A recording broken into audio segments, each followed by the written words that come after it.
Welcome to this exclusive explainer for the Scout. Today, we're tackling one of the most profound, stubborn challenges in human history. We all see the heartbreaking signs of extreme poverty globally. Kids going hungry, no clean water, massive unemployment, and our natural instinct? We want to help. We want to fix those visible signs right away. But today, we're going to set a much more ambitious goal. We are going to look past those surface symptoms and figure out how nations actually, truly, and permanently escape poverty. To figure out the solution, we kind of had to take a hard look at what we've been doing so far. Since 1960, the world has spent a staggering $4.3 trillion in official development assistance trying to help poorer countries. Trillions. To put that into perspective, that is an unbelievable amount of resources. Yet, unfortunately, many of the world's poorest countries back in 1960 are still desperately poor today. Some are literally worse off now than they were decades ago. So if injecting trillions of dollars in traditional aid hasn't solved the core issue, we have to ask ourselves, what are we missing here? Okay, let's dive into this. It really helps to think about every economy on Earth as being divided into just two groups: consumers and non-consumers. Consumers are the folks who have the income, the time, and the expertise to just go out and buy the essential products and services out there. Non-consumers, on the flip side, are people who are desperately trying to make progress in their lives, but they just can't. Why? Because the existing solutions are way too expensive, overly complicated, or they're just completely inaccessible where they live. When we look at a wealthy, prosperous nation, the economic makeup is pretty clear. The vast majority of the population falls into that consumer category. For most everyday essentials, whether it's getting a car, opening a bank account, or buying a washing machine, the average person can afford to participate in the market. Now, non-consumers definitely still exist here, but they make up a much smaller slice of the overall pie. And this brilliantly illustrates what happens when we look at a poor country. The exact reverse is true. The vast majority of the population are non-consumers. They are completely locked out of the formal market. But, and here is the massive paradigm shift, this giant group of non-consumers isn't just a symbol of poverty, it's actually a massive untapped demographic. To lift a nation out of poverty, you have to figure out how to turn those non-consumers into consumers. The secret engine to achieve that transformation is something called market-creating innovation. Now, this isn't just about making a slightly sleeker smartphone for people who can already afford one. Not at all. This is about taking complex, expensive products and redesigning them from the ground up to be so radically simple and affordable that a whole new population of non-consumers can suddenly get their hands on them. You are literally creating a brand new market where absolutely none existed before. Now, what's really interesting about this slide is how it perfectly captures the democratizing effect of these innovations. At the top, you've got Market A, the traditional wealthy consumers. But as an innovator makes something simpler and cheaper, it pushes outward into Market B, and then eventually out to Market C. It's like a ripple effect.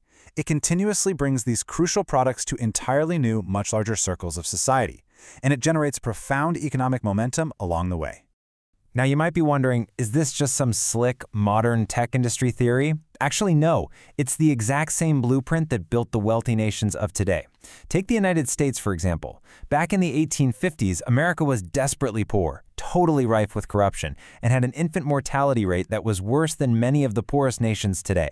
America literally had to innovate its way out of extreme poverty. Let's look at three historical pioneers who did exactly this.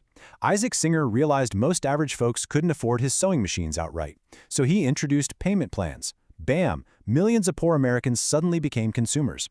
Henry Ford realized cars were just expensive toys for the rich, so he built the affordable Model T for the everyday factory worker. And Amedeo Giannini? He looked at a banking industry that only served the wealthy elites and said, nope, opening a bank for poor immigrants, the Bank of Italy, which you probably know today as Bank of America.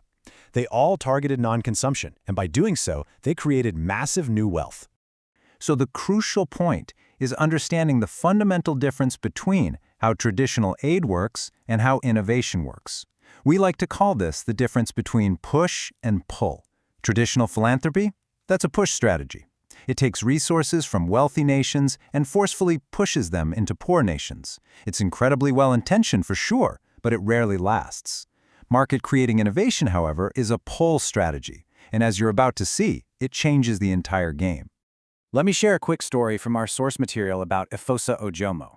He originally grew up in Nigeria. He actually raised hundreds of thousands of dollars to push resources into his home country by building 5 water wells. The day they turned on the water, pure joy.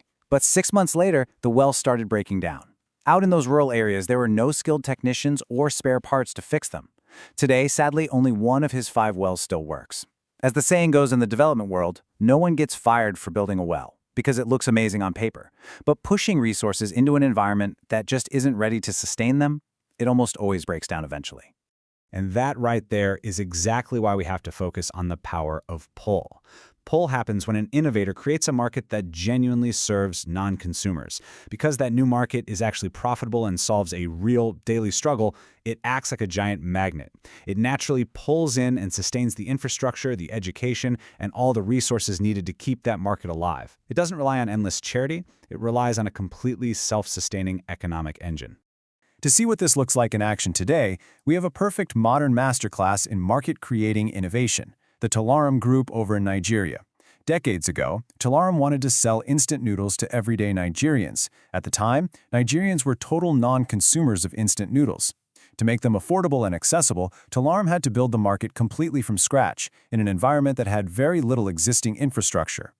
Let's move to and see how this builds, because it's pretty wild. Think about what it actually takes to build a market from nothing. To run their factories, Tolaram couldn't just plug into the local grid. They had to literally build their own power plant. They had to build their own water treatment facilities. To get their raw materials in, they eventually had to build a massive deep-sea port. To deliver the noodles, they built an entire logistics company. And to run all of this, they had to pull in heavy investments for staff education and training. Tolaram essentially willed an entire supply chain into existence just to keep their noodle prices cheap enough for non-consumers. And by doing so, look at what they pulled into the Nigerian economy. They created thousands upon thousands of local jobs. The infrastructure they built could eventually be used by other companies, which triggered massive secondary business growth. Tolaram didn't set out to be a charity, they set out to build a business. But their market-creating innovation ended up raising the standard of living for the entire region. Now, if you think building seaports and power plants just to sell noodles sounds a little crazy, remember that this is exactly what happened in America. Henry Ford didn't just build a car. He built an entire business model that naturally pulled in the resources necessary to make his new automobile market survive and thrive. When Ford targeted those non-consumers with the Model T, that new market pulled in everything else. It pulled in the need for gas stations and mechanic shops on every corner. It created a massive urgent demand for the government to finally pave the roads. It pulled in railroad logistics for transport. And it absolutely fueled the booming advertising industries. By building a car for the everyday person, Ford pulled in the modern infrastructure that fundamentally transformed American society. So, I want to leave you with this provocative thought, something to really challenge everything we assume about global development. What if, instead of spending the next $1 trillion just blindly pushing aid into broken systems, we focused entirely on non-consumption? What if we looked at the daily struggles of people in impoverished nations not just as tragedies to be managed, but as the absolute biggest opportunities for innovation in the world? Here is the bottom line. If you truly want to reduce poverty, the blueprint, both historical and modern, is remarkably clear. You have to find an area of non-consumption. Find the people who are struggling to make progress because everything out there is just too expensive or out of reach. Then, execute a market-creating innovation. Build a profitable, self-sustaining model that naturally pulls in the jobs, the infrastructure, and the long-term prosperity that a society desperately needs.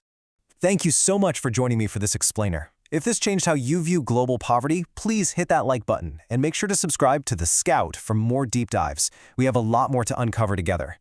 After all, what if the greatest business opportunity of our time is simply solving the struggles of those who have been left behind? See you next time.